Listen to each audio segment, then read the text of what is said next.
In this video, I'll be working through all the questions from the summer 2025 Cambridge A-Level Maths exam paper 1-2. It's going to be a long video. I don't want to just give you the solutions. I want to teach you how to do the question, and that takes time. Remember to use the chapters in the timeline below to jump to the question you're interested in. And remember, we're not in the classroom, you are on YouTube, so take advantage of their tools. Pause the video when you need, rewatch difficult parts, change the speed to double or half speed as you need. With that said, let's start off with question 1. In question 1, they give us a drawing of two functions, fx and gx, which I've put here and here. I've added a little extra space up here because I want to explain something later on. They want us to describe fully a sequence of transformations and translations that moves this function to here. This is the sort of question that you can write the answer in maybe 10 seconds, you'll get full marks. But I'm going to take a little more time to try and explain it. Okay, the main transformations that you tend to use is translation. That's just moving it left, moving it right, moving it up, moving it down, and stretching, pulling it in this direction or this direction here. And that's what we're going to use in this case. Hopefully it's quite clear that we're going to want to move this down. Starts up here, it goes down here at some stage. And we're not going to want to move it left or right. It doesn't seem to change in the left direction. This, the starting point's above it, the middle bit here, the other middle bit, the end bit, it's all above it. The next thing that hopefully jumps out is that it's stretched. It's stretched in the y direction. This goes up 1, down 3. This goes up 2, down 6. It actually doubles. It stretches by 2 in the y direction. So a spoiler, what the answer is going to be is we're going to move it and we're going to stretch it. Or maybe we're going to stretch it and move it. Because it is actually important in which order we do it. We have to be very careful when we're stretching. Stretching can change a lot. How stretching works, it starts at the center point. So it seems clear we're going to stretch this by 2. Let me go ahead and stretch this one by 2. What that means is this is 5 above. This is at the 5 point. If I stretch that by 2, it actually reappears up here. If I stretch this one to 6, it reappears up here. This is at 3, it reappears at this point, and this is also at this point. We get this shape here, which is good because it actually looks identical to this one. But be careful, when you stretch it, you actually already move it up the axis. So the transformations I do stretch times 2 in the y direction, I tend to write, or you could say parallel to the y axis. Next, now that we're up here, it's actually quite simple to get down to this point. We start at 10, we want to get down to the 14, 12 down to the 10 down to minus 4, I should say. 12 down to minus 2. What's this? 6 down to minus 8. They're all moving down. They're all moving down by 14. So they're translating. Let's write translation. Translation. There's a few ways to write this. You could write down 14, or the more common way to write it would be 0 minus 14. This means we're not moving left or right. We're moving, minus means down, and 14. This would be full marks. This is the answer to the question. There is other possibilities though. Let me do one that's will work, but it'll be probably a bad way to go about it, and then I'll give another option that would work fine. So you're starting here. You might have thought, this is at 5, you might have thought to move this down 9. So your point is right down to this point. So let's try that. Minus 9. So you could move it down here. I won't bother, well, I'll draw it in. Yeah, I don't mind ruining my drawing. This would go to here. This would be, I think, down to here, and something like that you'd get. Sorry, that should be somewhere like that, and you'd get that. Then you think to yourself, well, I still need to stretch it, so I'll still I'll still do the stretch times 2. The problem is this will get stretched down to that minus 8. Am I in the right spot here? This would be at minus 3. Minus 3 would go to minus 6. Where did we move him? That was 3 all the way down to minus 6. Yes, so that would go down to minus 12. And we'd get something like that. It's in the wrong place. We'd have to adjust this guy back up 4. So tran 0, 4 we'd end up doing here. This is technically correct. It's a bit of a weird way of doing it though. And it's this stretching, it's affecting thing. What you're actually doing here when you're moving minus 9, then multiplying by 2, we're actually going down minus 18. Minus 18 then plus 4 gets us to minus 14. We're doing the same thing, just in a different order. And with that in mind, if you did want to move it first, you would have to anticipate the stretch. You'd want to move this down, not to the minus 4 point, to the minus 2 point, because then we'd stretch it into this one. So if you actually want to do it in 2 goes with the translation first, you'd go down, to get to minus 2, we'd have to go down 7. 0, minus 7. And then we could stretch it times 2. This would get the same answer as this, and the same answer as this one here. It'd be a weird one. This, you can probably see it a lot clearer. Times 2 after the minus 7 is the same as minus 14. Anyway. Okay, that's a couple of ways to think about that. Hopefully that helped you in some ways. Remember, if we're stretching the x direction, it gets a good bit different. If you are finding my videos useful and would like to help the channel out, on top of liking and subscribing, probably the best thing you could do is to tell other people doing the exam about my channel. Maybe you could share this video in a class WhatsApp group. Then if you feel I've really deserved it and you would like to buy me a coffee, you could become a member on YouTube or on Patreon. You should find links to that in the description below. Yeah, that's it for question 1. Thank you for watching. If you have any questions, let me know, and I'll see you next time. In question 2, we're given 2 equations and we're asked to find the point of intersection of these curves. It doesn't really matter that they make curves and they intersect. Really what they're asking here is a simultaneous equation. Sure, one of them is a little more complicated, but this is a question you should have done probably 50 times while studying for your exams. So hopefully we can do it. To make it a little more interesting, there's actually 2 different ways to do this question. One's a little more interesting. The first way I'm going to do it is the more a standard way, the more boring way that'll work every time for you. The second way I'll show you, it just works out a little more interesting. So I won't do that one for that long. The first way, let's do the first way. What you want to do on these cases is to take one of the equations, usually the simpler one, and rearrange it so you get x equals or y equals.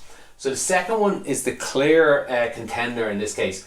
We can rearrange this to get y equals by moving the 2x and the 4 over. So y equals minus 2x minus 4. Once we have this, we can put this information into the first equation. What I mean there is the first equation now becomes 2x, and instead of y, we're putting in minus 2x minus 4. Plus 5, instead of y, we're putting minus 2x minus 4. That gets squared, equals 24. This is now an equation with only one unknown. We're going to get a few x squares. This is going to make an x squared. This x by this is going to make an x squared. We're going to get a quadratic equation. Let's multiply it out and see what we get.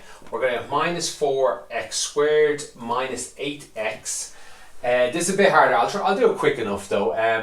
This has got minus 2x squared is 4x squared times 5. We're going to get 20x squared. Minus 2x by minus 4 is plus 8x. We're going to get 2 of them. That's 16x times 5 is 80x. Then we're going to get 4 by 4 is 16. Again times 5. That's also 80 plus 80. And let's move this over to equals. We have minus 24 equals 0. Let's put all the x squares together. We get 16x squares. All the x's together, we get 72. All the numbers together, we get 56 plus 56 equals 0. I don't think, 16 doesn't go into 56, but 8 goes into everything. We get 2x squared plus 9, sorry, this should be x up here, 9x, and 8 goes into this 7 times, so plus 7 equals 0. Quadratic equation, we can solve this, use the minus b formula if you're not confident at factorising, but the only way to get 2x squared is 2x by x, and the only way to get 7 is 7 by 1, so they're the only choices. 7 by 2 would be 14, and 1 by x is 1.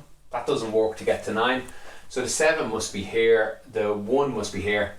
Let's see, 7 by x and 2 by 1, 7 and a 2 does get to 9, so if they're both plus. So we get x is equal minus 7 over 2, or x is equal minus 1. Not finished. Students tend to finish at this point and throw away a mark or two. They wanted x and y, they wanted the coordinates. So we need to put this back into one of these equations. This is the obvious one to use because it already has y equals.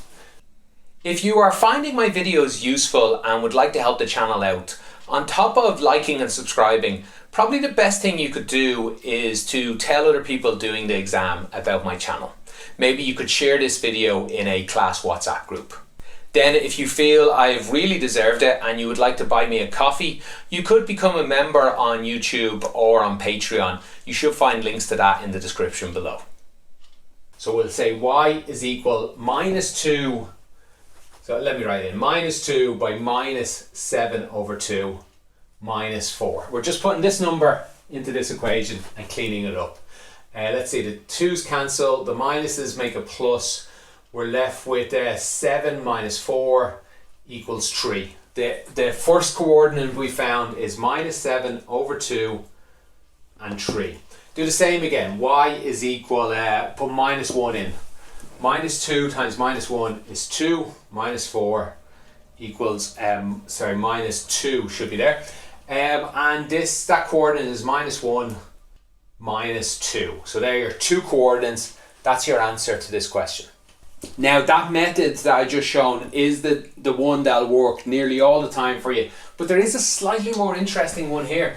This looks a lot like this. If we take y out of both of these, we look a little like that. So this first one, what I mean here is, this is 2x. If we take y out of that, plus 5y equals 24. This looks a little like this guy. And let's rearrange that one actually first. 2x plus y is equal minus 4. That's that line here. If I change this a little more, we still have y outside. 2x plus y plus 4y equals 24. This is the same thing. I said now I can put a little bracket around this guy. This number here, it's the only place x appears in all this, but I know this number is minus 4. So it's a nice tricky way you could have solved this. And this would become y times minus 4 plus 4y equals 24. Multiply this out, we get, let's see, 4y squares minus 4y minus 24 equals 0. Let's divide everything by 4. We get y squared minus y minus, not 24, minus 6 equals 0. Factorize this. We get 3 times 2 makes 6 and still gets the minus 1. So 3 and 2, we want a minus 1, so that'd be minus 3 plus 2. We get y is equal minus 2 and y is equal 3, which are the two numbers we found for y a moment ago. It was just a little bit different of a way to do it. It's a fun different way to do it. You still have to remember to find your two x's doing this way. I just thought that might interest some people. Okay, that's it for question 2. If you have any follow-on questions or you see any mistakes I made, let me know in the comments. I'll do my best to get back to you. Thanks for watching. Have a great day. In question 3, we're given this expression here, this mess to the power of 5, and we're basically asked about the x to the power of 7 part of it. This is an expansion. You hopefully are thinking binomial expansion when you see this. Binomial expansion. We're given this equation in your book. It's when two terms, a plus b, and this is something plus something here, to the power of something, to the power of n. There's a way to multiply all that out without going through it step by step. Because, by the way, that's another way you could do this question. You could just get to work multiplying this out. There's 5 brackets. It would probably only take you 10 or 15 minutes, but you're bound to make a mistake in those 15 minutes, and it's something we can do in just a couple of minutes. I'm going to take longer because I'm trying to explain it. The formula for binomial expansion, let me write it out here. I'll use these ones though. Yeah, I'll do, so just so I have to do it once. I'll put a little bracket around him, and 4 over px. I'll put a bracket around them. Here we have two terms adding. What the binomial expansion says, a little different. I'll write a little different than it's in the thing. What it really says is, you take one of these terms, usually we just start with the first one. In this case, so px squared, and that's to the power of, sorry, there should be a 5 up here. That's to the power of 5. Then next we'll have a px squared to the power of 4, and then we'll have px squared to the power of 3. It goes down like that. And multiplying by all of these is the second term. This is 4 over px, that's to the power of 0 though. And 4 over px, that's to the power of 1. 4 over px, that's to the power of 2. This number here is missing in your formula, by the way. They just have a to the power of n. Then it's also multiplied by something else. It's multiplied by 5 choose 0. Or n choose the number. This is 5 choose 1. This is 5 choose 2. And we add all this up. This continues on all the way till we get to 5 choose 5. Or all the way till we get this guy to the power of 0. Or all the way till we get this guy to the power of 5. So this continues on like this. Now the question is, which or how many of these do we have to do to get x to the power of 7? And what's really helpful here is to think ahead a little bit. For example, this guy here will have x to the power of 2 to the power of 5. So we're going to actually, and then x to the power of 0. We're going to get 10, x to the power of 10 and another x to the power of 0s. Total, we're going to get 10 out from this. This guy here, we're going to get x to the power of 2 to the power of 4. That's going to be 8, x to the power of 8. And another x to the power of 1. So that'll be 9 of them. This one here will be, we'll get 6 of them and another 2 of them for a total of 8. And next one, which I don't even have because I've done this in the wrong order now, we'd have 4 of them and then 3 of them for a total of 7. This is the one we're actually interested in. So we're interested in the next term here, 5 choose 2 of this guy to the power of 2, this guy to the power of 3. There is other ways to do it. We could, instead of having this being the A and B, we could just switch them. But I'll continue this way. Let me clear off the bottom here and I'll show you what I mean.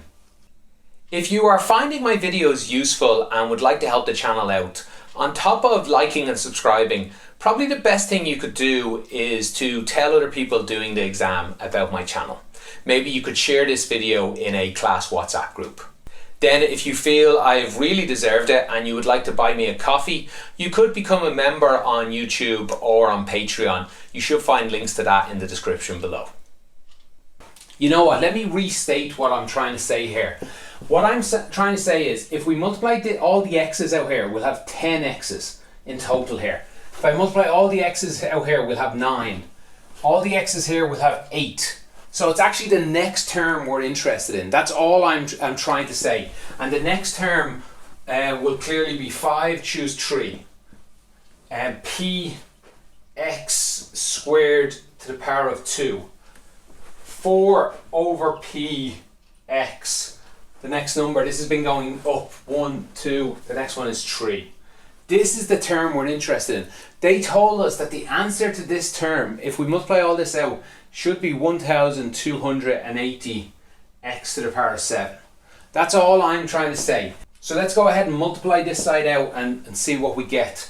5 choose 2, do that in a calculator, it comes out as 10. P squared is p squared. X squared squared is x to the power of 4.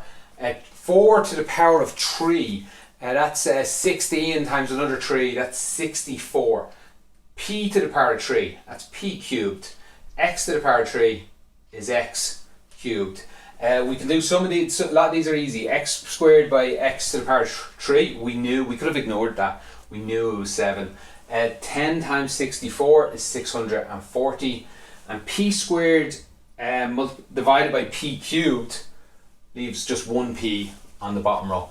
This here is equal to 1800 x to the power of 7. Let's just ignore the x to the power of 7. We're only interested in the coefficient in front of it. Rearrange this, multiply p by both sides to get the p on top. Divide 180 by both sides. We get p is 640 divided by 1280. I might have said the wrong number there a moment ago. This divides in very evenly, I should say. P is equal to a half. That's the answer to this question. Okay, hopefully I explained that okay, but if I didn't, ask me a question in the comments. I'll do my best to clarify whatever I messed up about. Okay, thank you for watching and have a great day. In question 4, we're given this equation here and it makes a curve. We're then told in English that a point moves along this curve such that its x-coordinate is increasing at a constant rate of 5 units per second. What on earth does that mean?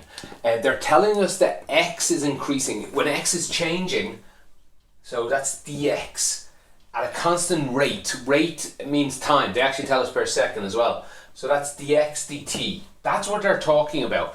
This is increasing 5 units per second. Or another way to say that, it's equal to 5, positive 5. If it was decreasing, it'd be negative 5. They then go on and ask us about the rate of the y coordinate. That's talking about dy dt.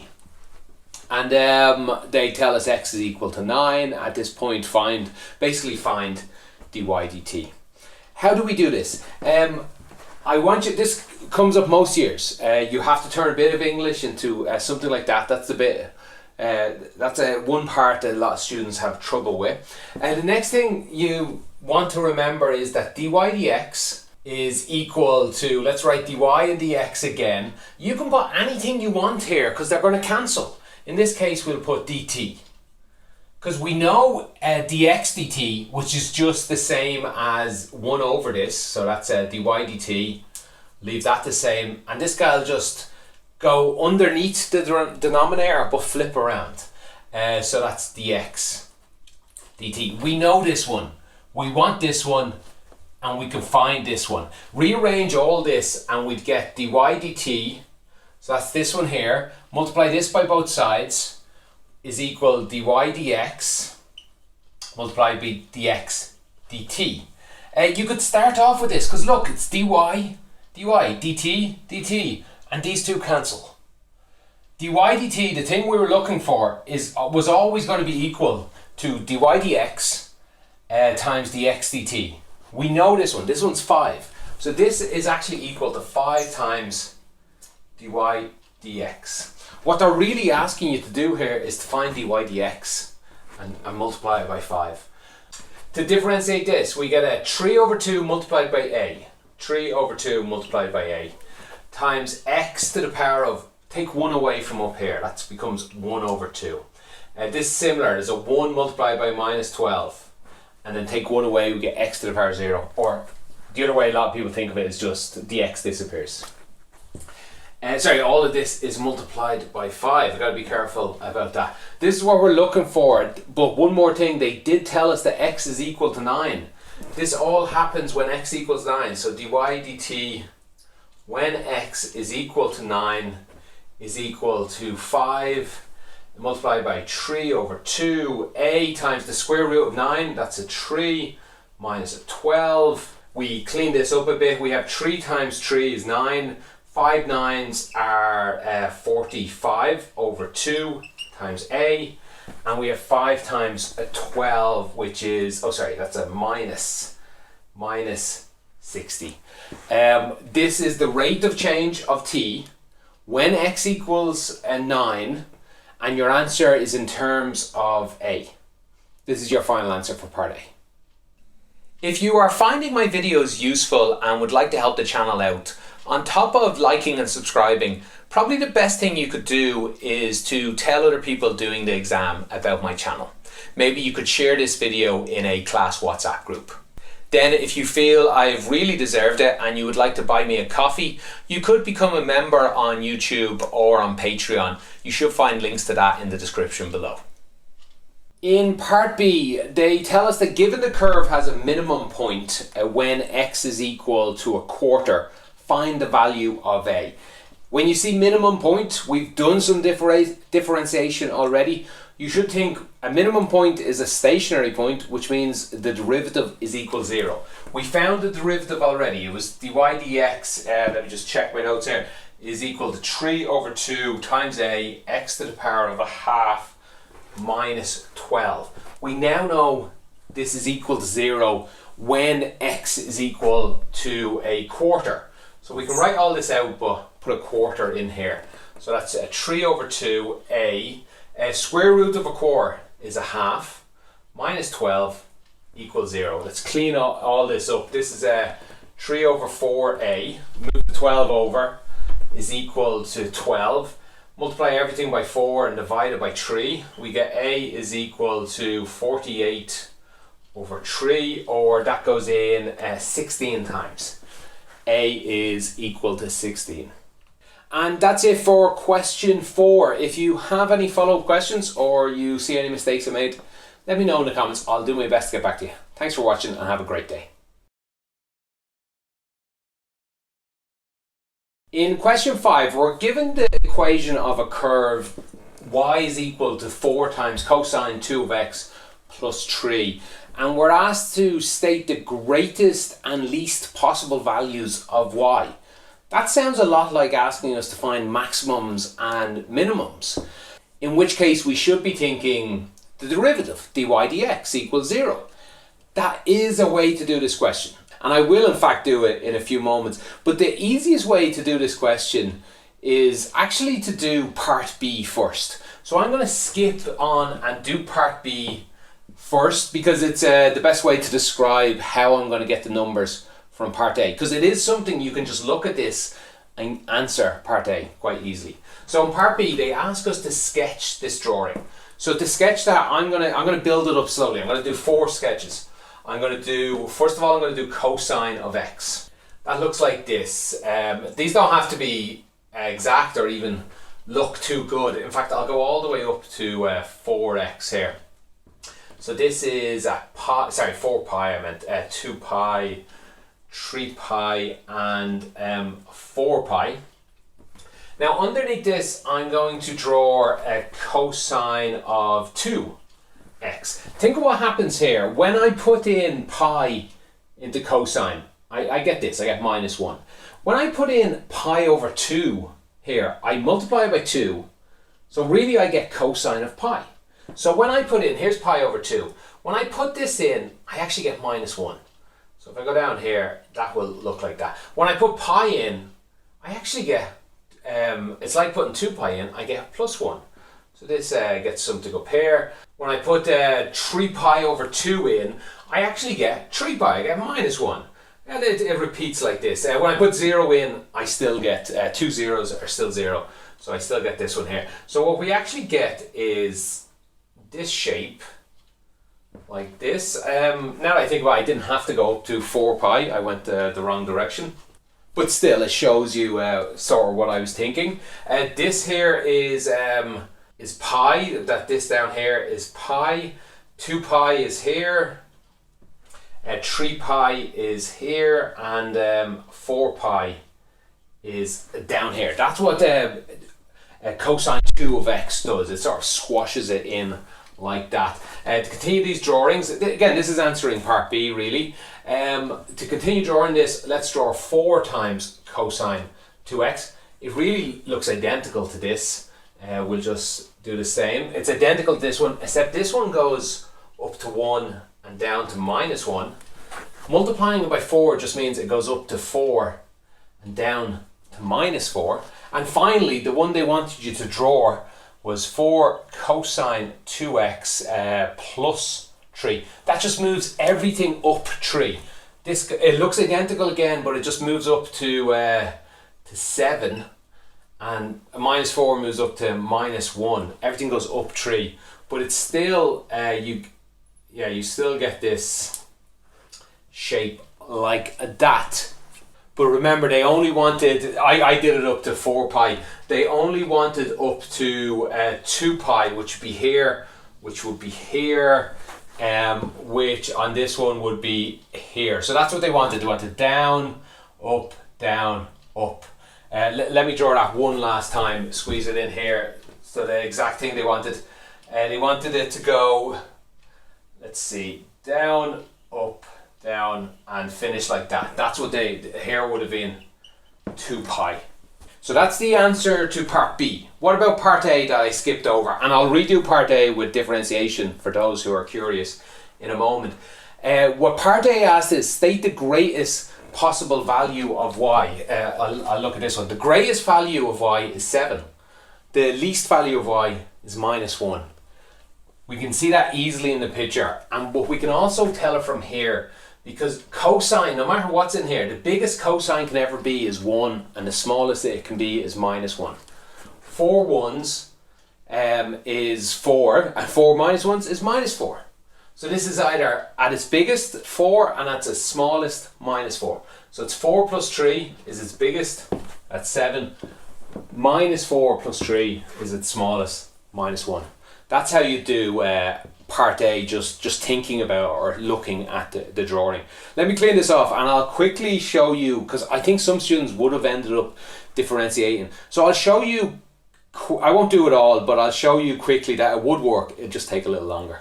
So back to part A again, and remember, this isn't the best way to do it, so I will go quite fast. It's more, I think some students might have tried it and got a little stuck, so I do want to show you. You can differentiate this, dy dx. This needs the chain rule a little. We're going to end up multiplying by 2 whatever answer we get here. So the derivative of this is, the derivative of cosine is minus, so we get -4 multiplied by 2, so we get -8 sine 2x. The derivative of this is gone. This we could say is equal to 0. Divide both sides by -8, we get sine 2x is equal to 0. We can go ahead and solve that and get 2x. Calculator tells us 0, but we do need to remember what sine looks like. It's not just 0, it's also pi and 2 pi. So this is pi, 2 pi, 3 pi, 4 pi. The reason I went to 4 pi earlier is because I was thinking of this bit as well. So we get x is equal 2 times, all these divided by 2. So that's 0, pi over 2, pi, 3 over 2 pi, and 2 pi. And if you remember our drawing that we'll get in part B, it's something like this. There is 5 maximums and minimums. There's 1, 2, 3, 4, 5. That's what these all account for. They wanted to know the greatest and least. You'd have to put all of these back in here. Put 0 in, we would get we'd get 7. Put pi over 2 in, we'd get cosine of pi, which is -1. We'd get -1, we'd get 7, we'd get -1, and we'd get 7. You could have done this and said, well, the maximum we get is 7 and the minimum we get is -1. You still would have got full marks for doing that. But much better to have drawn the picture, at least in your head, and certainly better to just know that you can read this is the biggest this is 7, the smallest this is -1, just by looking at is probably preferable. If you are finding my videos useful and would like to help the channel out, on top of liking and subscribing, probably the best thing you could do is to tell other people doing the exam about my channel. Maybe you could share this video in a class WhatsApp group. Then if you feel I've really deserved it and you would like to buy me a coffee, you could become a member on YouTube or on Patreon. You should find links to that in the description below. In part C, they wanted you to determine the number of solutions that this equals to 2x minus 1 has. And in part B, you should have something that looks like this, probably a little better than the, oh, not looks there, that should, let me draw it again over here. It should look something like this. Should look something like that, where that goes up to 2 pi, where is this? This would be pi here in the middle. And this goes up to 7. Okay, there's only 1 mark for this, so you're not actually solving this. They don't want you to solve it. What they want you to do is to draw the left side. We've done that in part B. They really just want you to draw the right side. That means y is equal to 2x minus 1. Can you draw that? It's a little tricky because this axis is pi and this axis is numbers. That's fine. Pi is around about here. 3.14. 2 pi is somewhere up around here, 6.28, something like that. And this is a straight line. We can just put in any number you want. Let's put in pi, and we'll get y is equal to 2 pi minus 1. Remember, put that on your calculator. That's just 6.28 or around there, minus 1. This is just 5.28 or again something like that. So this is a point around about here. Put in, we already know the y-intercept, minus 1. That hits down here. This is just a straight line. Goes like that. We can see how many solutions this has just from the drawing. There's one here, another here, and another here. There's 3 solutions. That's the answer to part C. There is 3 solutions. They didn't ask you to find those solutions. Just how many was there? And there is 3. Okay, hopefully that helped you out in question 5. If you have any follow-up questions, let me know in the comments. I'll do my best to get back to you. Thanks for watching and have a great day. In question 6, they give us this drawing here of a curve and a straight line, and they shade in this, this bottom part here, and they ask us to find the area of that shaded region. Now, when you see area of a shaded region and there's curves involved, hopefully you're thinking integration, and that is good instinct to have. Integration is very useful at finding areas under curves or between 2 curves. Now, what may have tripped up some students here is we have 2 curves. You may have tried to just get the area between these 2 curves or something like that. That'd be a mistake. There is a bit more trickiness to this question. Integration is not good, and neither is differentiation, at dealing with corners like this, because the area they want you to get looks something like that. Sharp edges.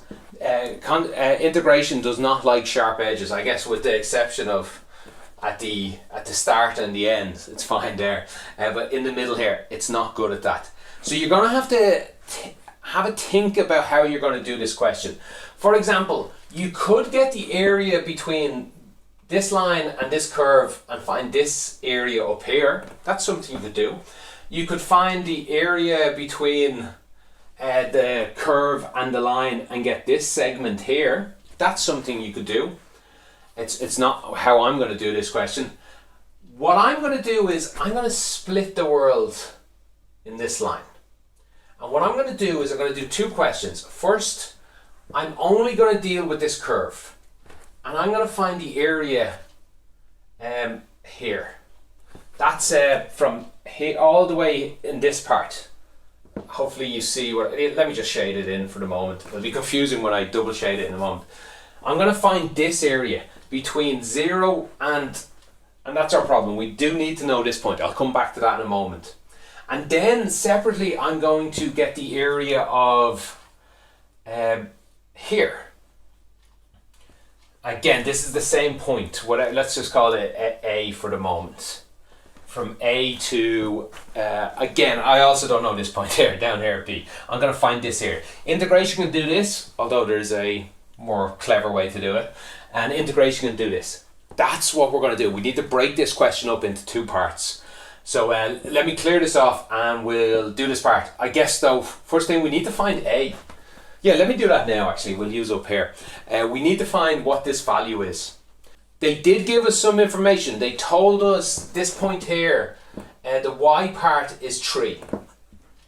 So you can find the x part here by two options. You can put 3 here and solve this equation. That's fine, except both of these hit the point P. So I'll just replace this y with 3. 3 is equal to 6 minus 3x. Rearrange everything. We get 3x is equal to 3. X is equal to 1. This number here is 1. We also need to find out what b is, but I'm not going to do that till later, so I'll ignore it for the moment. Let me clear off a lot of this, and we're just going to concentrate on finding this area over here. Okay, so we found that this value here is 1. So what we're really going to look for, we're going to integrate this here. We're going to integrate 9 over 5x plus 4 all to the power of a half between the points 0 and 1. Between 0 and 1 here. With respect to x. This is how we're going to find the area of at least half of what they asked for. The first half of what they asked for. Now some students are good at just integrating this straight away. Once the derivative of the complicated part is a constant number, it's quite easy to do. We end up just dividing by the derivative of this. In this case it will be 5. So there is quite a short way to answer this. I'll do it a slightly longer way just to help out more students hopefully. We're going to need substitution to deal with this. So we're going to substitute the complicated looking thing. So we're going to, instead of 5x plus 4, we're going to put a u in. So once we've decided that's our substitution, we need to differentiate it. This is just how we do substitution. We differentiate it and find out it's 5. The reason we do this is we want to replace the dx as well. If we're replacing this with something that's a u, I need to replace this with something that's a du. That's why I do this. Because if I rearrange this, divide both sides by 5 and multiply by dx, basically this comes up here, that goes down there, we get dx is equal to 1 over 5 times du. This is where dividing by 5 comes into it. Okay, so if I rewrite this question again, this integral here, let's call it I. This I here is equal to the integral, instead of, well, 9 can stay where it is, or will come out as equals. This can become 1 over u to the power of a half. Instead of dx, I'll get 1 over 5 times du. This is looking something we can differentiate a little easier. What I usually do, I'll do it different for once here. What I usually do is I leave these limits blank, and at the end I change u back into x. Another option is to change them now. When x is 0, u is equal 5 zeros, u is equal to 4. So that's when x equals 0. When x equals 1, u is equal to 5 plus 4 is equal to 9. So I could put in 4 and 9 here. That is what I'll do in this case. So this is looking something we can do a little easier. We can take the 5 out, 9 along with the 9. We still integrate between 9 and 4. I'll rewrite this, instead of divided by u to the power of a half, I'll put u to the power of minus a half with respect to u. This is just a standard integration now. We have just something to the power of something. The integral of this works out, the 9 over 5, we leave it alone. The integration of this, we add 1 to this. So minus a half plus a half becomes u to a half. And then we divide by this new number, this half, we divide this by a half, which is the same as multiplying by 2 over 1. And this is evaluated between 9 and 5. Or if you'd rather, replace the u back with this and change the limits back to that. Let's clean this up. This is 18 over 5 multiplied by the square root of 9. Minus 18 over 5 multiplied by the square root of, this should be a 4, shouldn't it? Yeah, okay. Square root of 4, because square root of 5 is not as easy to do. This is 3, so 18 over 5 times 3 minus 18 over 5 times 2. 3 minus 2 is 1, 18 over 5. So the answer there is 18 over 5. That's the area of this segment here. It doesn't fully answer the question. We still need to do this part. It's not too difficult, but I need a little room. So, let me just clear off this area and we'll do it over here. If you are finding my videos useful and would like to help the channel out, on top of liking and subscribing, probably the best thing you could do is to tell other people doing the exam about my channel. Maybe you could share this video in a class WhatsApp group. Then if you feel I've really deserved it and you would like to buy me a coffee, you could become a member on YouTube or on Patreon. You should find links to that in the description below. So we're still looking for this area in here. That's just a triangle. How wide is the triangle is something we want to know, and how high is the triangle. How high is easy. It's between 0 and 3. It's 3 high. I'd love to just know how wide it is, and to know that I just want to know what this point here is. And remember, that's just where this line here hits the x-axis. That just happens when y equals 0. So when 0 equals 6 minus 3x, rearrange this, we get x is equal to 2. So this point here is actually just 2. So what's the length of this bottom? It's just 1. The area of this triangle is 1/2 times 1 times 3. The area of that is just 3 over 2. So the total area they're looking for is 18 over 5 plus 3 over 2. Let's do that here. 18 over 5 plus 3 over 2. Your calculator does it, but let's get a common base of 10. So we get 36 over 10 plus 15 over 10 is equal to 51. 51 over 10 is the full area of this section. Okay, that's it for question 6. If you have any follow-up questions or see any mistakes I made, let me know in the comments. I'll do my best to get back to you. Thanks for watching and have a great day. In question 7, we're asked to prove the identity you can see up here. In these questions, what you want to do is, usually at least, is take one of the sides and just play around with it. Change it in whatever way you see fit and try and make it look like the other side. Sometimes you have to play around with both sides until they look like something, but in this case you just play around with one side. A couple of things that jump out at me and hopefully jump out at you first. I see a tan. Now tan is equal to sine over cosine. And on this side I see sines and cosines. So that's something that definitely jumps out at me straight away. And another thing that jumps out at me is I see cosine squares over here.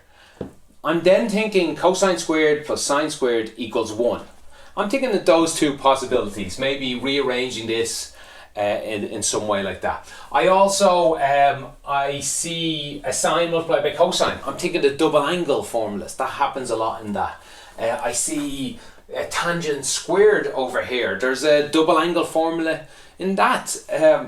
I don't want to start trying double angles. I certainly don't want to go, because they're all equal single angles. I don't want to make it more complex. So the first thing I'm going to do is I'm going to take the left side, and it does work out by the way, but the first thing I did, I took the left side and I'm going to change it into sines and cosines. So everywhere I see a tan, I'm going to put sine over cosine. And I'm going to hope it looks like this. And we'll see what happens. There's only 3 marks for this, so it's not too difficult of one. So hopefully that is the solution. So tan turns into sine divided by cosine plus 7.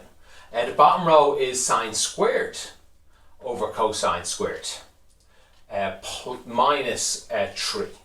Okay, it doesn't look like it yet, but I would like to get rid of all these all these fractions.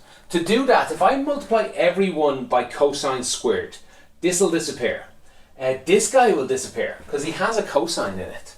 And these will get a little more complicated, but I'll be only left with top and bottom then, instead of this multiple layers here. So let's see, multiply this guy by cosine squared. One of the cosines will cancel, and we'll be left with sine cosine plus a 7 times cosine squared. I already know I'm on the right track because I've got the top row already. The bottom row, and the reason I can multiply everything is I'm multiplying everything on the top and everything on the bottom by cosine squared. They cancel, so I haven't really changed anything. Multiply this by cosine squared, I get sine squared because it just cancels there. Multiply this by cosine squared, I get 3 cosine squared. Here's where I get a bit of difficulty. This does not look like that. I recommend you maybe pause it here if you can just try and make this bottom row look like that, because that's where you're getting your last mark in this question. You've probably got 2 marks to get up to here. Your last mark is that can you change this into this? To do it, I'm going to cheat. Students hate when I do this, but this is how we do questions like this. This is how maths is done, because I'm not really cheating. I'm just saying that. I'm going to change this bottom row. Let me write the top row again, I guess. It's a bit annoying doing this, but let me just get it out of the way. Okay, this bottom row. I would love if this bottom row was sine squared plus cosine squared. Wouldn't that be great? Because that'd turn into a 1. And we want a 1 there. I would love that to happen. So I'll just make it happen. I'll just write it in. How do I get away with that? I just take it away again. I haven't really cheated at all. I've put something in, but I've taken it away, so it's fine. I added 1 in, I took 1 away. I haven't changed anything. The sine squared is still there, and we'll put in the minus 3 cosine squared theta. This doesn't change anything. It's 0. It's 8 minus 8. It's cosine squared minus cosine squared. It doesn't change anything. But here's what it does. That could be turned into a 1, and minus 1 minus another 3 is minus 4. This bottom row just I won't bother writing the top row again. I'm fed up doing it. This bottom row turns into a 1, and this turns into minus 4 cosine squared theta, which is identical to the right hand side. That's your full marks for part A. If you are finding my videos useful and would like to help the channel out, on top of liking and subscribing, probably the best thing you could do is to tell other people doing the exam about my channel. Maybe you could share this video in a class WhatsApp group. Then if you feel I've really deserved it and you would like to buy me a coffee, you could become a member on YouTube or on Patreon. You should find links to that in the description below. Don't worry too much if you didn't do part A, because you can still get the marks in part B, because you've everything you need. They want you to solve this equals to 5 over tan theta. How you do that, the first thing you should do, hopefully it's quite obvious. They told you at the start that this is equal to that. Now they want you to say, what happens when this is equal to this? Just get rid of the middle part. Just get rid of this and turn your question into this is equal to that. Some students often ask me, why is there 3 equals in this part and 2 equals in this part? That's because this is always equal to this. That's what the 3 equals mean. It's the same. It's like saying 8 equals 8. It is 8. Whereas in this case, this does not always equal this. It's just sometimes this guy over there is some curve and this guy over here is some curve. There is a point where they equal, and that's what we want to solve. So I think there's multiple points, I assume, in this one. Yeah, multiple points where these are equal. So that's the difference between the equals and defined by the triple equals. So even if you couldn't do part A, you should be able to get to this part here. And they might even give you a mark or half a mark for this. What do? We just cross multiply. Let's clean this up a bit. Multiply everything on the left by tan theta. Multiply everything on the right by tan squared theta minus 3. So tan by tan gets tan squared. Tan by 7 gets 7 tan. 5 times tan squared gets 5 tan squared. And 5 times minus 3 gets minus 15. This is a quadratic. We just need to get everyone on the same side. We've something squared, we have something, and we have a number. Let's get everything on the right to keep this guy positive. We get 4 tan squares. That's 5 minus this 1. This guy will be over, so it'll be a minus 7 tan. And this guy stay where he is, it's minus 15. All this equals 0. We're being asked to solve a quadratic at this point. Lots of students aren't good at factorising, so use the minus b formula if you struggle. This is a hard one to factorise, but let's do it here. Tan by tan and something by some. Okay, so how do we get 4 tan? It could be 4 by 1, it could be 2 by 2. That's a few options. How do we get 15? 15 by 1. or 3 by 5. So we have to go through a few of those combinations, play around with them until we can get a -7 out of it. I can't remember the answer, so let's just go through a few of them.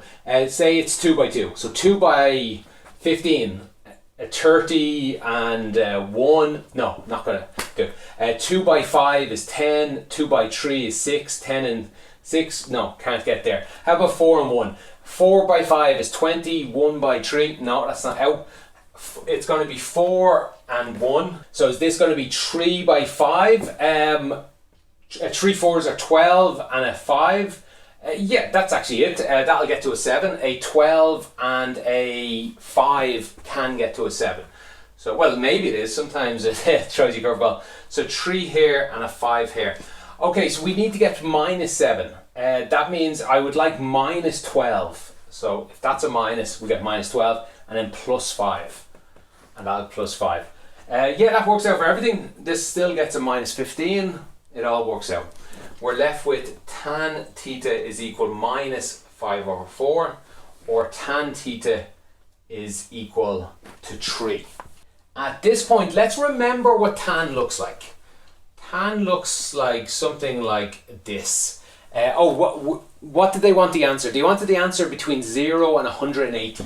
So here's 0 and 180 happens here. So that's 180. This part is 90. This happens here at 90. So what's the answer here? When is tan theta equal to -5/4? There'll be an answer here, an answer here, an answer over here. Well, yeah, let's write in some more of them. Oh, it should be more like that. There'll be lots of answers, but the only answer in the world they wanted, that's in this world, 0 to 180, is this answer here. Then when is tan theta equal to 3? Up here, there'll be another one over here, another one over here, but the only one in the world they're looking for is this one up here. But here's where you have to be careful. Put this into your calculator and you will get, did I write them down somewhere?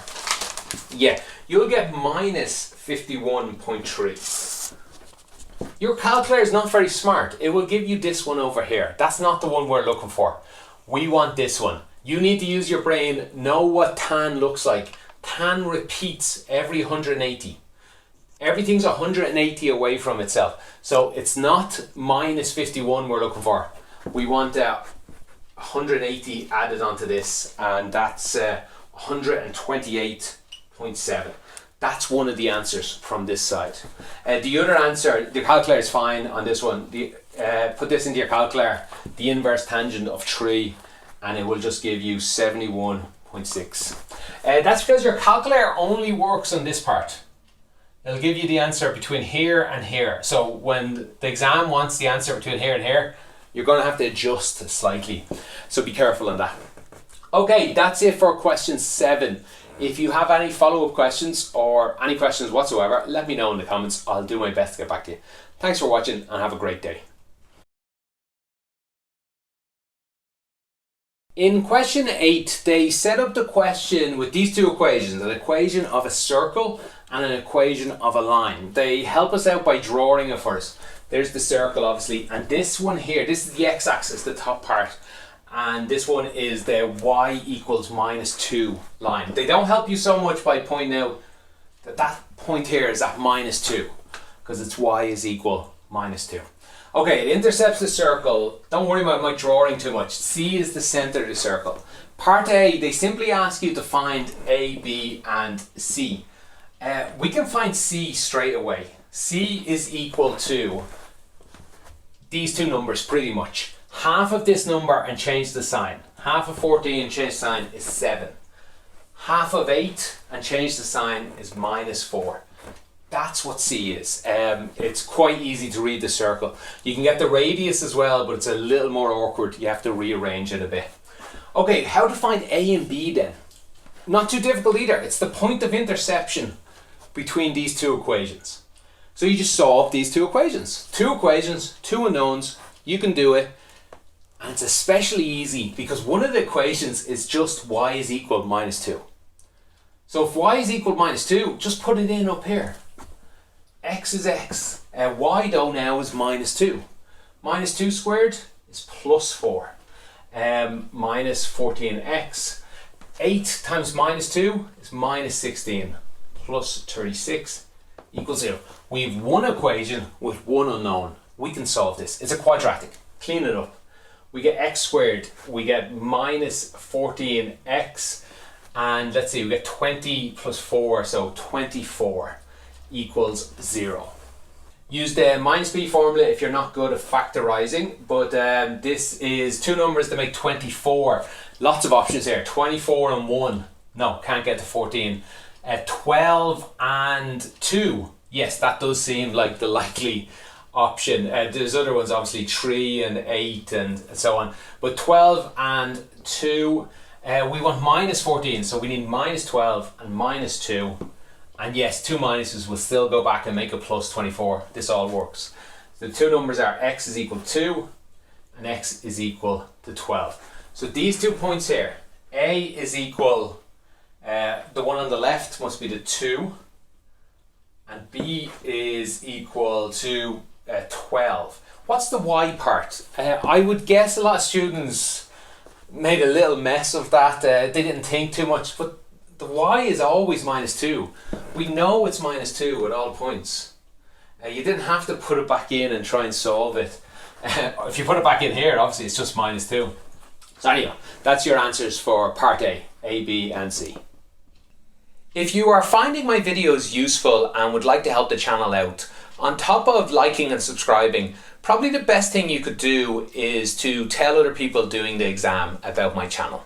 Maybe you could share this video in a class WhatsApp group.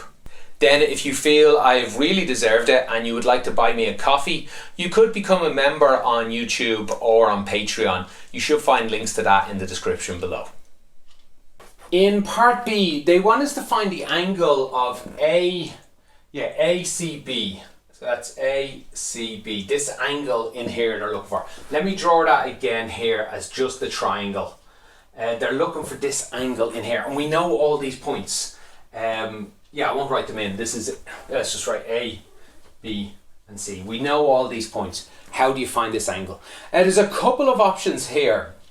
Let me write the bad option first, and then I'll show you the more clever, easier one. First thing you could do is find all of these lengths. Not too hard to find. This one especially should be easy enough to find. The length between here and here, it's a flat line. It's the length between 2 and 12. It's actually just 10. That's easy enough to find. The length between A and C. We have formulas for this. Again, you could have A and B, you could have used the formula, the length between 2 points formula. You would have found 10. It's fine.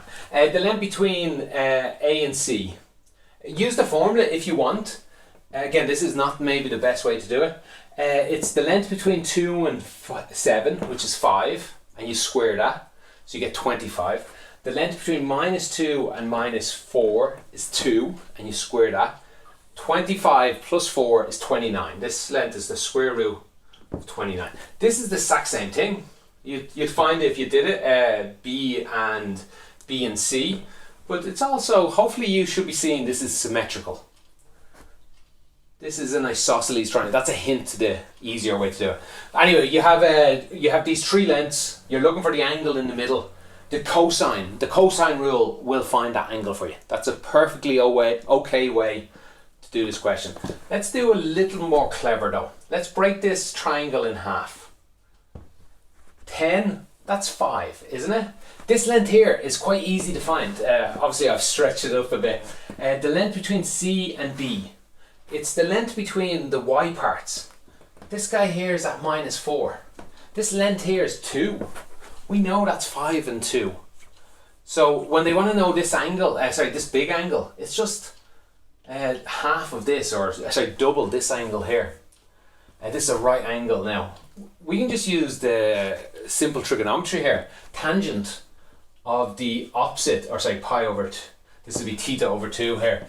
Of the opposite is 5 divided by the adjacent is 2. We can solve this. We get a theta over 2 is the inverse tangent of 5 over 2, and they did ask for it in radians, so be careful you are in radians. You put this in, you will get a 1.19, I think that's 0.28, something like that. And then you multiply it by 2. Remember, this is on your calculator, so multiply it by 2, you get theta is equal, and they want 3 significant figures. That's 2.38. That's your answer for part D. You should have also got the same answer if you did this way. And of course, you could have also got this square root of 29 by Pythagoras' theorem here. It's just 5 squared plus 2 squared, square root of 29 here as well. Anyway, a few options there. Let me clear this off and we'll do part C. Okay, part C talks about AB being a chord of a circle and splitting it into segments.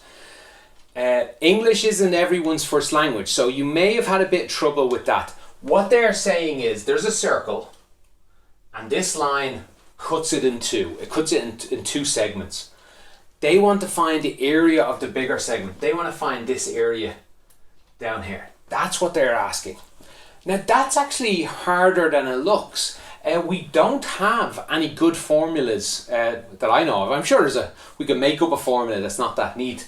We don't have any good formulas for getting the area of a segment of a circle like this. What we do have is a formula to get a segment of a circle, segment, a cutout of a pie like that. We can get put this angle in, we can get this area up here. Put this angle in, we get the bottom area, and we can do that, and then all we need to do is find the area of this triangle. And we know a lot about this triangle, we just found out a lot about it previously. So that's how you do this question. You split it into 2 parts. Let me make that clear. We're looking for this shape. Well, that's equal to, what I'm going to find is this shape plus a triangle.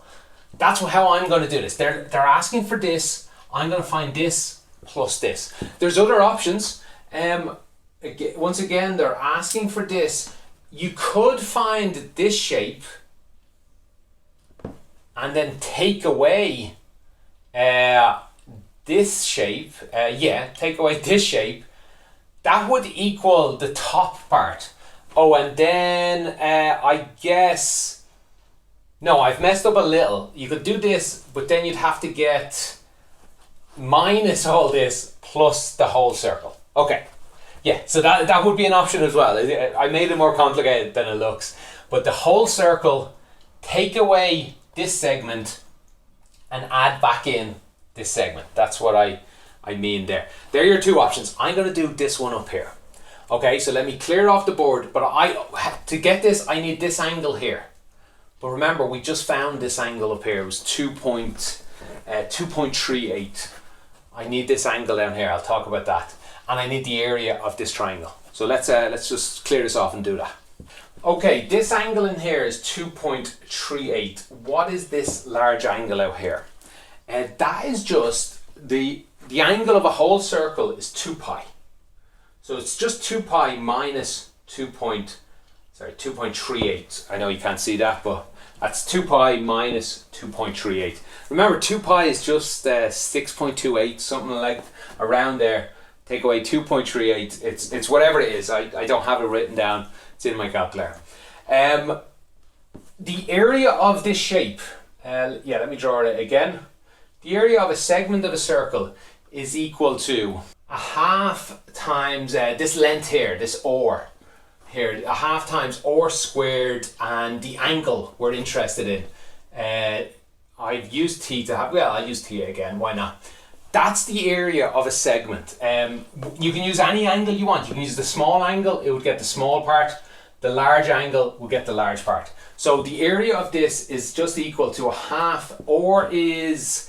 Oh, we found it previous, didn't we? There was a couple of ways to do it, but it was the square root of 29. So square root of 29 squared. I'm sorry, I should have made that clear. Yeah, we found that area, that length from there to there. Square root of 29. And the angle here was just 2 pi minus 2.38. That's the number I've wrote in there. You can do all that, do it all out on a calculator, and I think I have it wrote out here. Yeah, it's just 56.5877, and just that goes on for a bit. That's the area of this shape here. Next, I just need to add on this triangle. We did a lot of work on this triangle already. We know it was 10 long. We also know it was 2 down. The area of this is quite simple. It's half, let's write it, half times the base, which would be 10, times the perpendicular height, which is 2. 2's cancel. The answer is 10. The total area of this circle is this shape plus this shape. Think of it, it just slots into this gap to make this shape. So it's just 10 plus this. The final answer is 66 point, they want 3, they didn't ask, but 3 significant figures is standard. So we'd round this 58 up to the 60, so 66.6. And that's it for question 8. If you have any follow-up questions, let me know in the comments. I'll do my best to get back to you. Thanks for watching and have a great day. In question 9, they give us the second derivative of y. It's equal to minus 24 over x cubed. Be careful, they talk about the equation of a curve. The equation of a curve is when y equals something in x. The first derivative is dy dx. The second derivative is this. That's what they've given us. They've given us the second derivative. We don't have the curve at the moment. Don't worry though, they break the question into parts to help us get there. Part A, they simply ask us to find the first derivative. We have the second derivative. How do you get the first derivative? Differentiation and integration are just opposites each other. You differentiate to go one way, you integrate to go the other way. What do I mean? I mean we get y, we go to dy dx, we go to the second derivative of y, and we differentiate to go down. To go back up, we integrate. If we want to get this from here, we just integrate this. So the integral of this is equal to that, with just a few different, 1 or 2 tweaks. Constants become a little dangerous. So to find dy dx, that is simply equal to the integral of the second derivative. Yeah, let me write all that out. There we go. And that in this case is equal to the integral of minus 24 over x cubed with respect to x. So this is what we need to do. We can clean that up a bit. The minus 24 can come out. So minus 24. And instead of divided by x to the power of 3, I'll write x to the power of minus 3. Much easier to deal with like that, at least for me mentally. We can do that. That's simple enough to integrate. We add 1 to this number. We get x to the minus 2. And then we divide this by that minus 2. 24 divided by 2 is 12. 2 minuses make a plus. So we get 12. Here's where something special comes in. When you differentiate down, constants disappear. Like, you know, if you had x plus 5, the 5 disappears. When you go back up though, they have to reappear. We have to make a constant reappear here. So this is dy dx. I can clean that up again. We get 12 over x squared plus c. This is dy dx. It's not fully the answer though. They don't want a c. They don't want c in their answer. They want to know what number this is. So how do we find that out? They gave us one more clue. They told us that there's a stationary point at the point minus 2, 19. Well, I know something about stationary points. I know dy dx equals 0 at a stationary point. So when x equals minus 2, because that's the stationary point, I know this equals 0. But I also know when x equals minus 2, this equals 12 over 4 plus c. Multiply everyone by 4, I guess. We would get 0 is equal 12 plus 4c. We get 4c is equal minus 12. C is equal minus 3. So then to get full marks, although I'm fairly sure to give you full marks right here, to get full marks we just write this again. We just write dy dx is equal to 12 over x squared. Instead of plus c, we put in minus 3. That's now the derivative. Okay, let me clear off most of this. I'll write this answer back up here and we'll do part B. If you are finding my videos useful and would like to help the channel out, On top of liking and subscribing, probably the best thing you could do is to tell other people doing the exam about my channel. Maybe you could share this video in a class WhatsApp group. Then if you feel I've really deserved it and you would like to buy me a coffee, you could become a member on YouTube or on Patreon. You should find links to that in the description below. So in part B, they ask you to find the x-coordinate of the other stationary point. They gave us a stationary point already. I think it was minus 2, 19, I think. I don't have it wrote down. So they want you to find another one. And then they want you to determine the nature of that station point. That means is it a maximum or a minimum. Okay, so, well, stationary points happen when this equals 0. So that's what we use here. It's just 12 over x squared minus 3 equals 0. They just want us to solve this. Add 3 to both sides. We get that equals, multiply both sides by x squared, divide both sides by 3.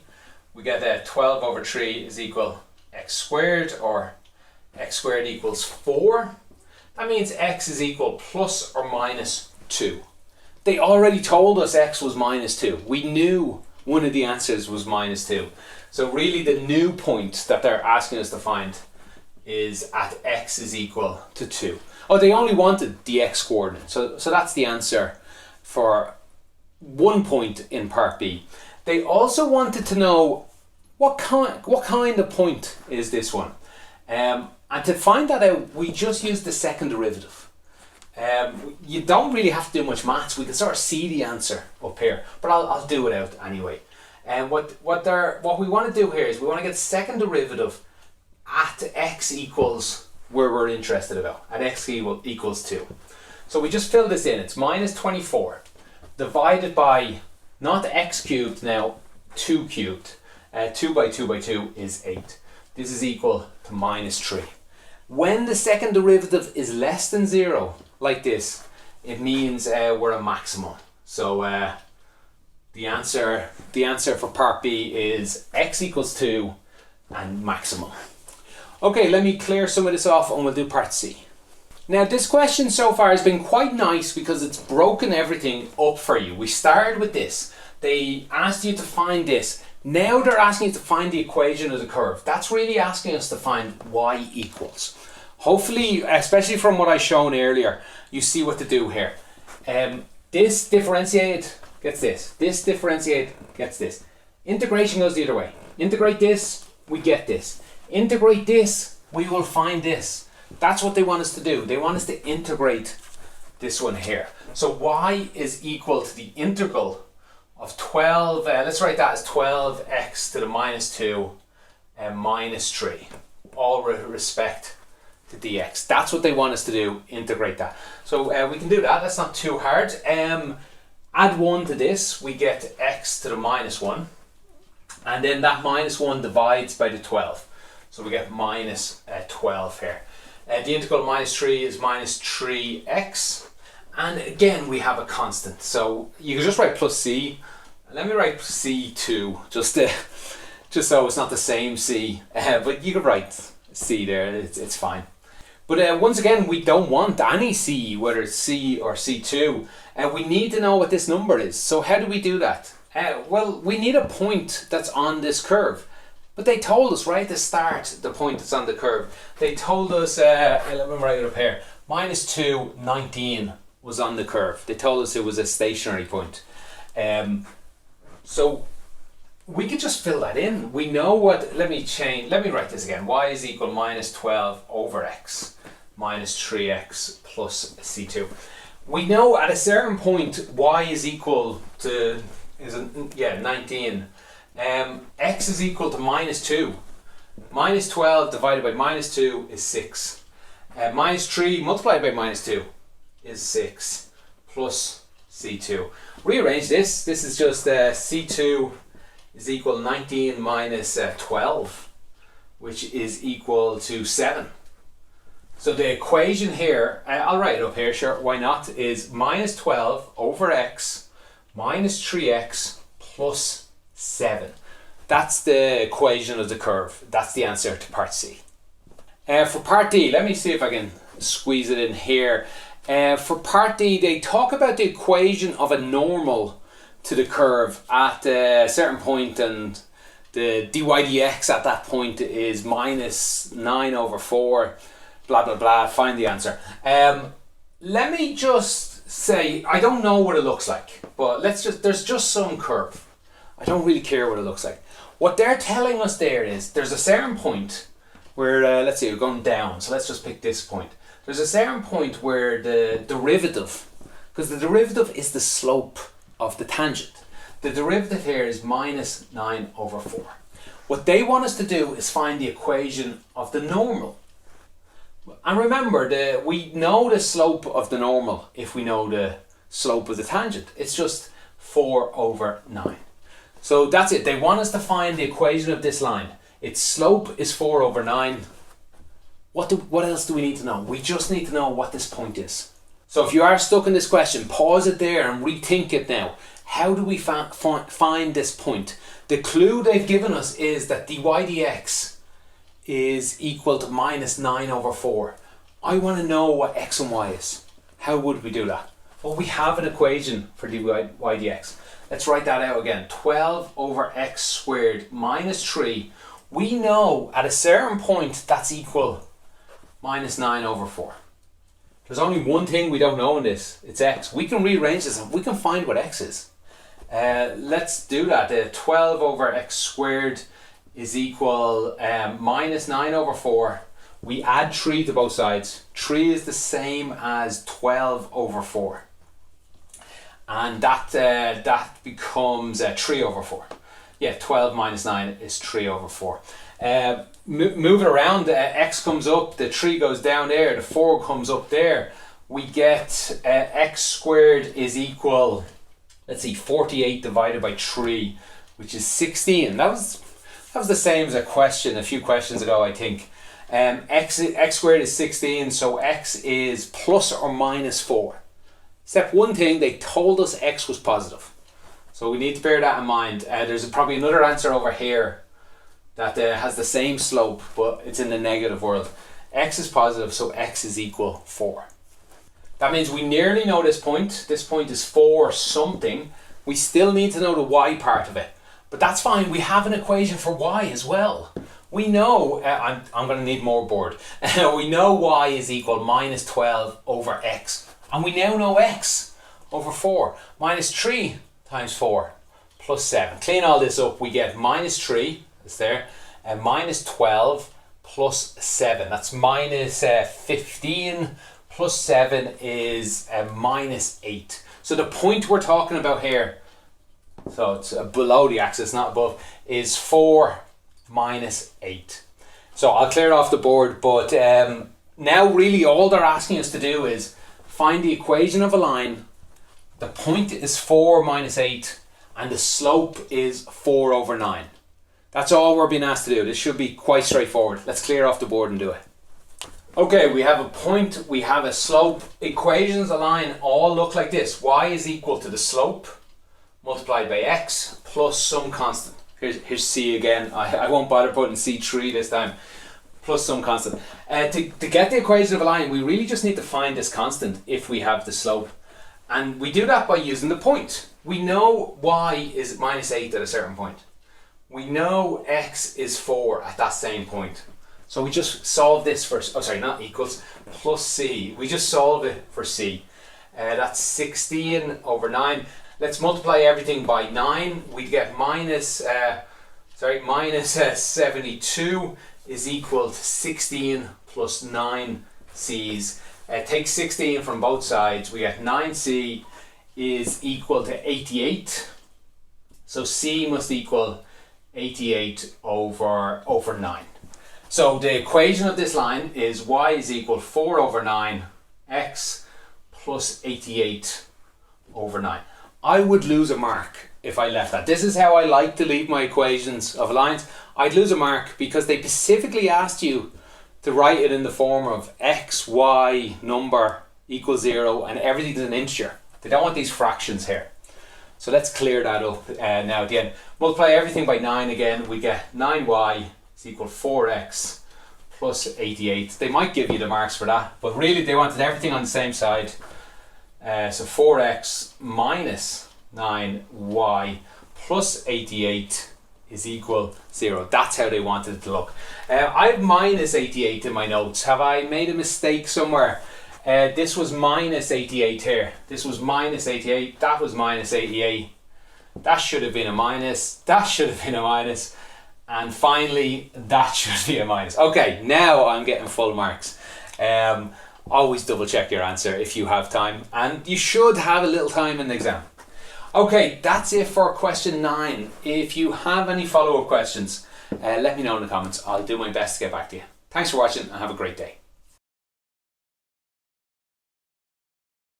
In question 10, they tell us about an arithmetic progression. That's important. It's not geometric, it's arithmetic. And they tell us the first, second and third terms are 4k, k squared and 8k. I wanted to make clear, not geometric. Something with squared in it, often you think geometric, often correctly. No, this is arithmetic. Something's adding each of these terms to get the next one. They want you to find the value of k. So how do we do this? We realize that the difference between these two is the same as the difference between these two. What I mean by that is k squared minus 4k. The second one, take away the first one. That must be d. That must be the common difference. But also 8k minus k squared, the third one minus the second one, must also be d. The ninth one minus the eighth one must also be d. If these are both d, they're both equal to each other. So I can write that as k squared minus 4k is equal to 8k minus k squared. This is one unknown, one equation. It's a quadratic. There's k squareds. Move everyone the same side. We get 2k squares. We get minus 12k equals 0. It's a simple quadratic because there's no number part. You can still use your minus b formula on this. Just remember c is equal 0. But much easier is there's common numbers here. 2 goes into everything. K goes into everything. 2k goes into that k times.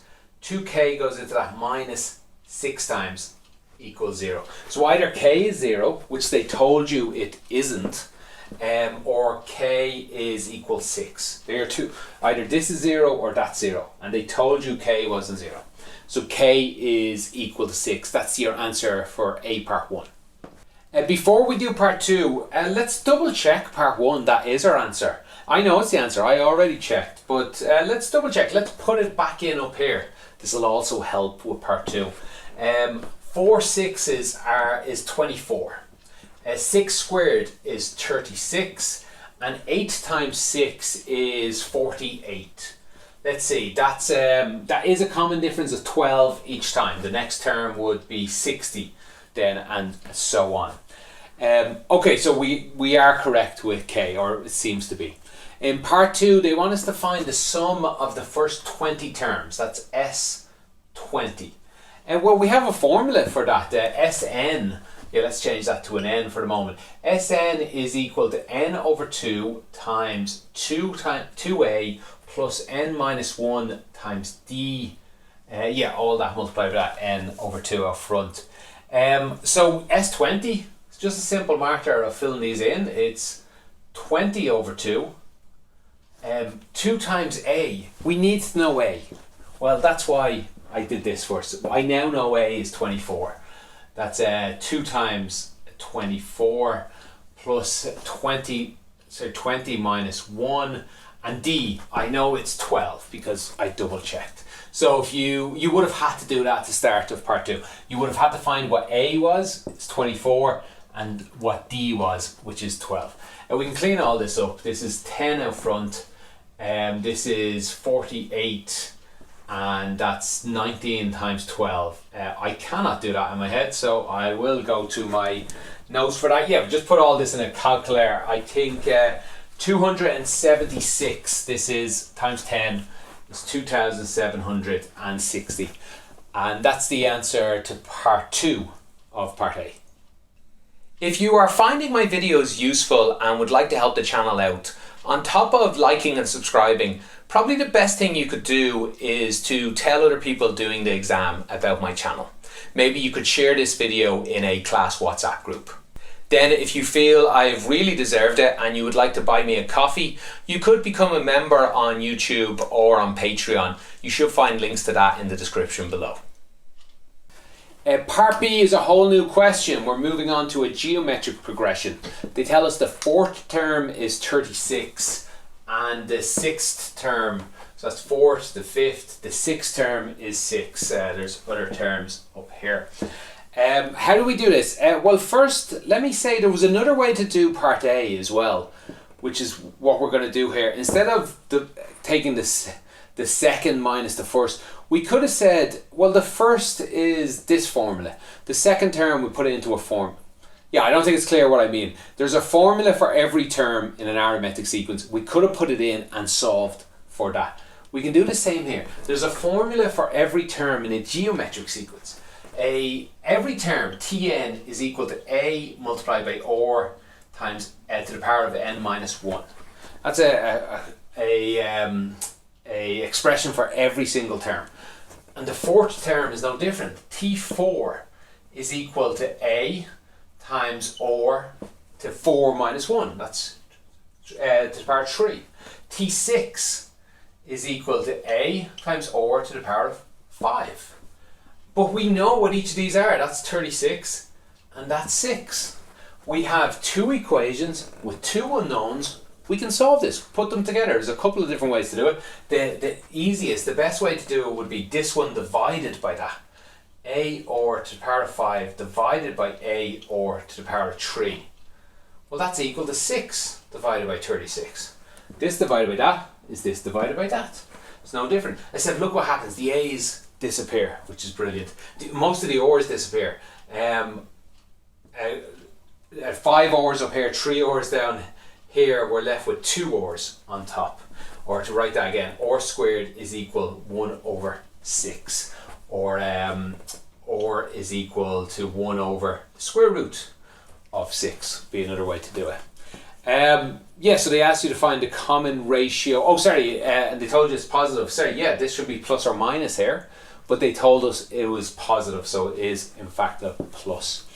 Then they go on to ask you about the sum of infinity. So let's write the sum of infinity here. Sum of infinity is A divided by, I'm always forgetting this, 1 minus or. 1 minus or here.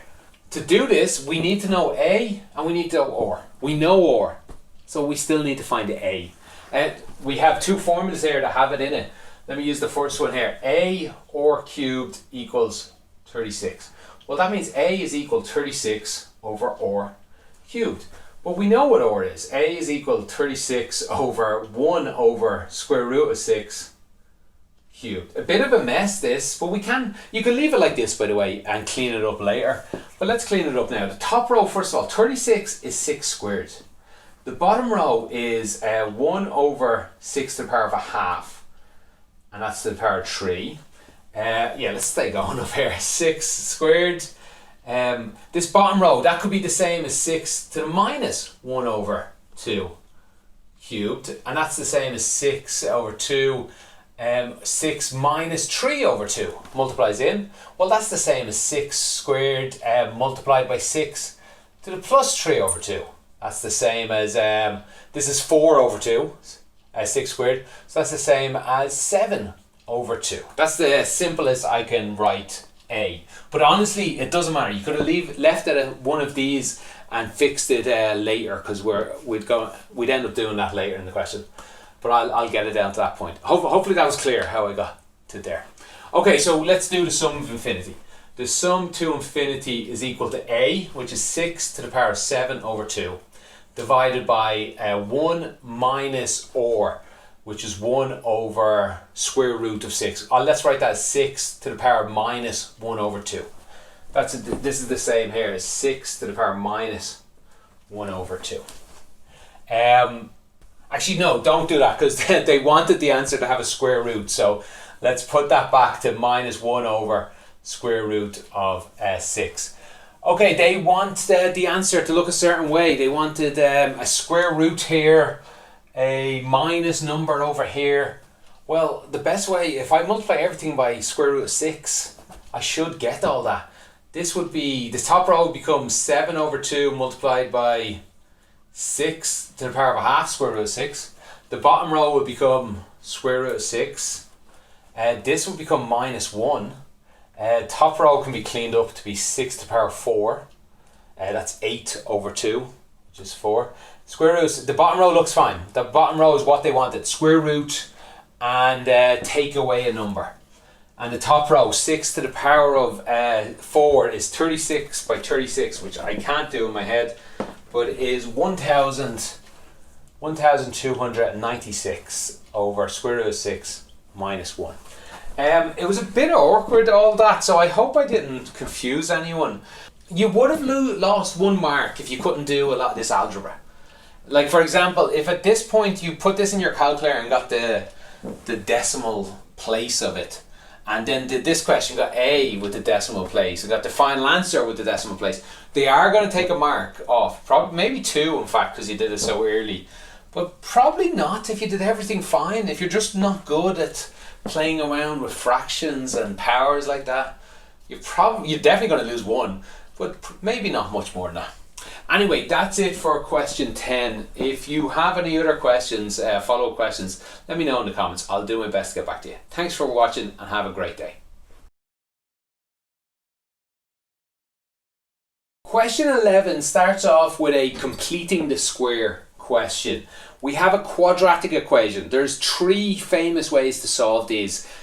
Use the minus b formula, try to factorize it by adding up different sums in your head, or what we're about to do, completing the square. This is a great way to do it, and indeed you have to know how to do it to get full marks in the exam, because it does come up now and then. How do we do it? We're looking for a number that goes here. Let's put in plus 2 here, leave a bit of space. We're looking for a number, something that goes here, such that this is a perfect square. And what I mean by that is like x plus 1 squared, that's a perfect square. X minus 3 squared, that's a perfect square. This one would be x squared plus 2x plus 1. So if there had been a 2x here, I would like a 1 to be there, is what I mean. This one would be x squared minus 6x plus 9. If there was a minus 6x here, I'd like a plus 9 here. That's what I'm talking about here. It's actually quite easy to find. 2, I want 1. Minus 6, I want plus 9. It's actually half of this number squared. Half of 2 is 1, squared is 1. Half of minus 6 is minus 3. Minus 3 squared is plus 9. Half of this is 2. 2 squared is 4. I would love a plus 4 there. The problem, it's not there. So we have to make it there. Plus 4, minus 4. I haven't changed anything. I've sort of cheated a little. But now I have a perfect square. X plus 2 squared is what that would work out. Minus 4 plus 2 is just minus 2. This is identical to this. This is the completing the square method.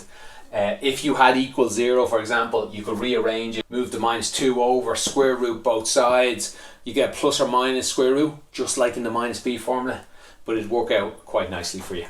Okay, let's go on to the next part. Okay, in part B, they give us these 2 functions, fx, the one we see in previous, and gx. This is, the domain is less than minus 2 and greater than minus 2. First thing I want to do is get rid of this one.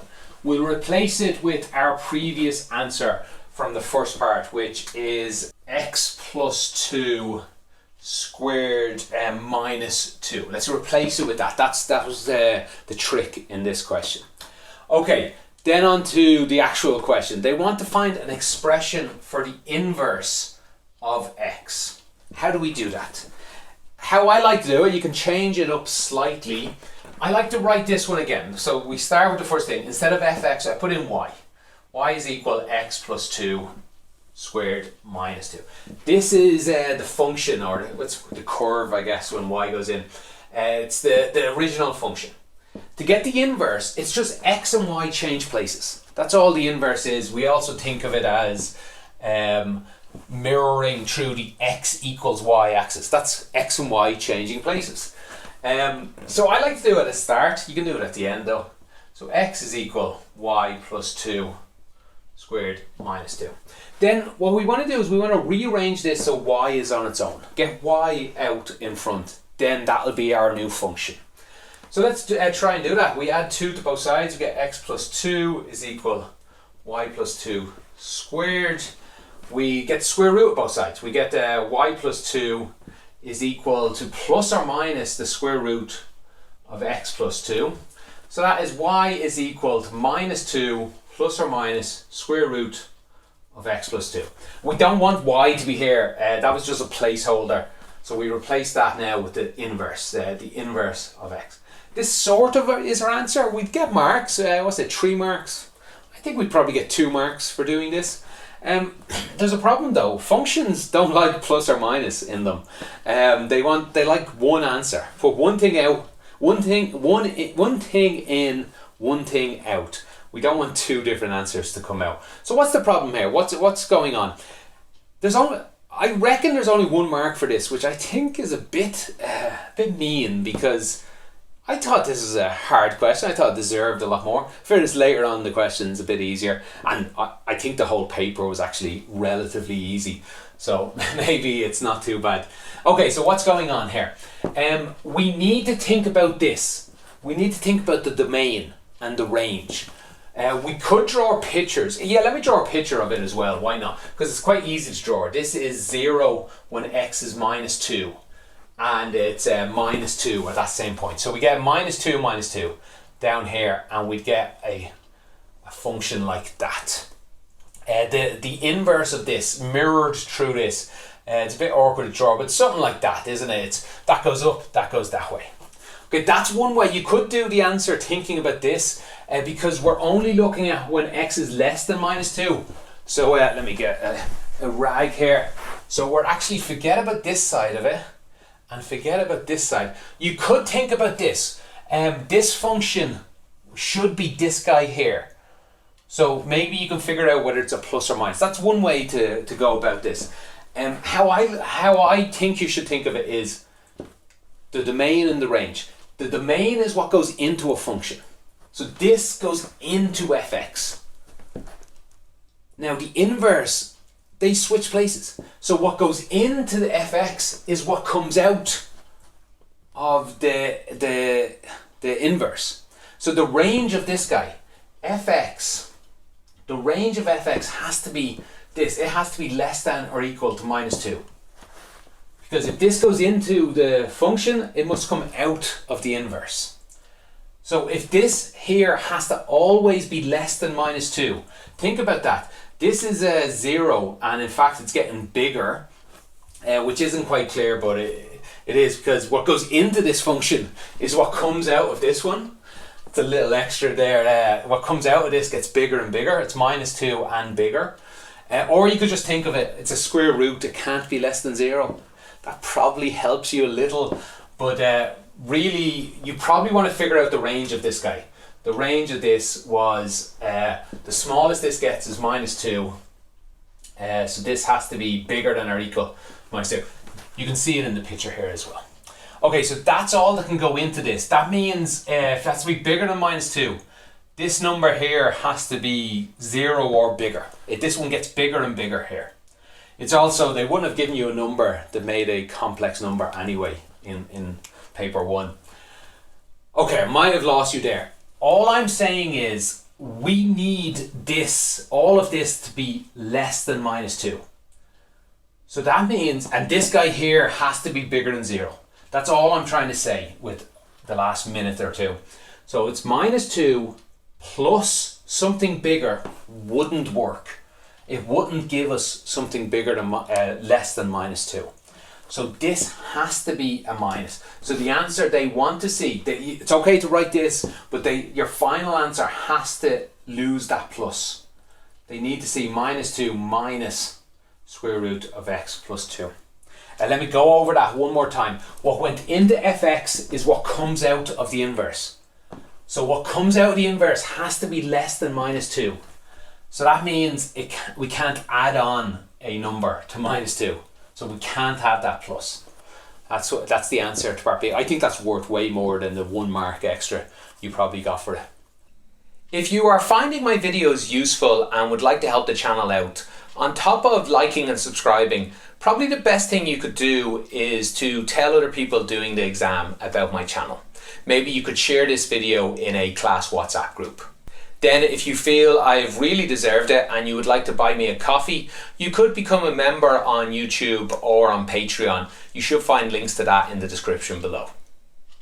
Right, in part 2 they ask about the compound function g of f and the inverse of it. And they want us, find an expression for this. Okay, let's do that, but first let's go back a bit. Let's find the function, the expression for g of f first of all.